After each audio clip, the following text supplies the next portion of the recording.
Yo, yo, yo, welcome back. It's Jay Lee.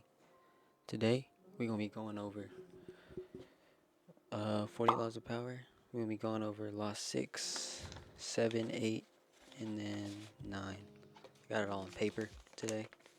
Wrote this while I was in school, so that's why. Alright, let's get straight into the video. Law 6, court attention at all costs. You want to grab attention at all costs. You need to attach your name to something that's like, you need to at least wear something that's a little more popping. You need to make a different personality trait. Like I said back in the daily laws, you make a personality trait. Or no, I said that in the other breakdown. People will know you for like respect or like different types of good traits. And yeah, you just need to put attention on you at all costs, because any type of attention is good as long as it's attention. If you want power, if you want to use this law. But any type of attention, even slander and like bad comments and hate comments, that's even good too, because you see that all the time. People can still get popping just from the hate, and people just live off the hate, which is kind of sad. Always show your cards, but never all of them. In giving you the advantage, keeping the people on edge to see what's next. You need to make sure that when you're courting all attention and you're doing all this stuff, you need to make sure you're not revealing too much, because you need to make them leave them at like a cliffhanger almost. All attention using a personality trait or a quirk that amuses people, or a style in clothes. Do with that what you will. Excuse me. Reversal. So there are times you don't need attention when answering to a king. So this also ties in the law, like the first law. Never outshine the master. You need to make sure you know when to, court attention. But yeah, you just need to be very cautious of who you do that with. Don't do that to a king, basically. If you know, you know. Law 7. Make others do the work for you while you take the credit. Credit for the invention is important, maybe more important than the invention itself. So basically, you gotta be ruthless, and you gotta make sure whenever you make an invention, there's no vultures over your head, more people looking over you. You make sure you keep quiet about it. Learn to take advantage of others and other people's work. Thomas Edison once said, "Everybody steals in the industry.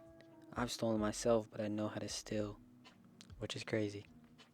But yeah, learn to get others to do the work for you while you take credit and appear godlike. Find people with skills you lack, make their creativity yours. So that's all it is. You have to make you could use people in such a way. That's all on you. I mean, it's a alright law. I mean, for some things, I guess you could really use it easily, but yeah, make others do the work for you. Work smarter, not harder. Reversal. So basically, don't do this shit if you don't even have a high power, a high foundation, like what Law 6 was talking about. Court attention at all costs. So you already did this shit, and you're already done. You got all the attention in the fucking world. Then you could probably do that. But if you have no foundation and you're trying to do this shit, good luck, man. But yeah, you need to make sure your power is already unshakable. Don't be greedy, and yeah, that's it. Law 7. Law 8. Now, make other people come to you. Use bait if needed. Excuse me. Being aggressive will not give you control.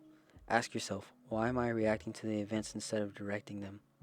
Don't mistake being aggressive for an effective action. Play for long-term power. Set the traps and let them react.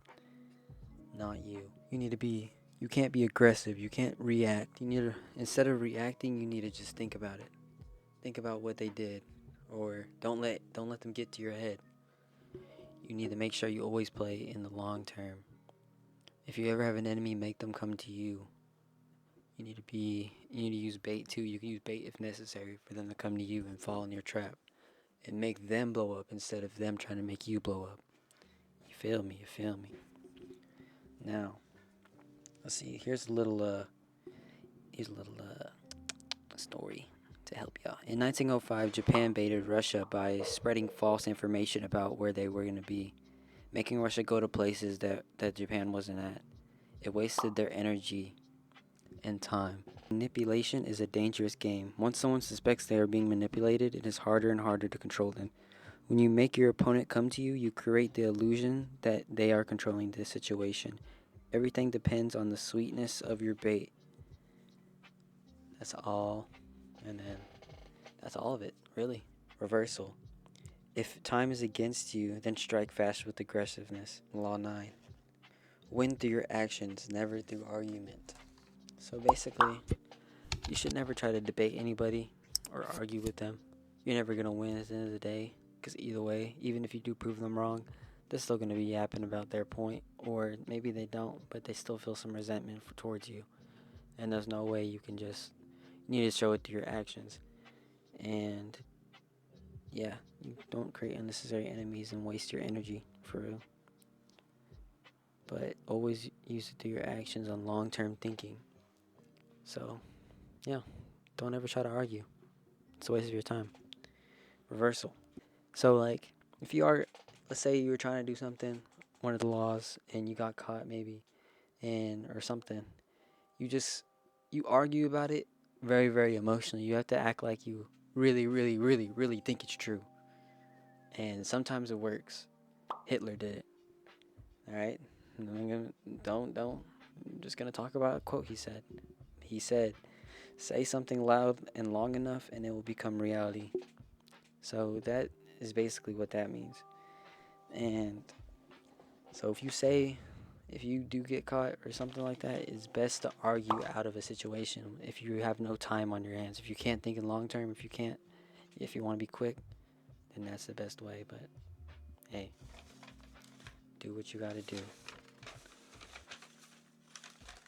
And that wraps it up for 48 Laws of Power Breakdown, Part 2. I hope y'all enjoyed. Let me know if I got something wrong. Let me know if y'all enjoyed. And yeah, stay locked in.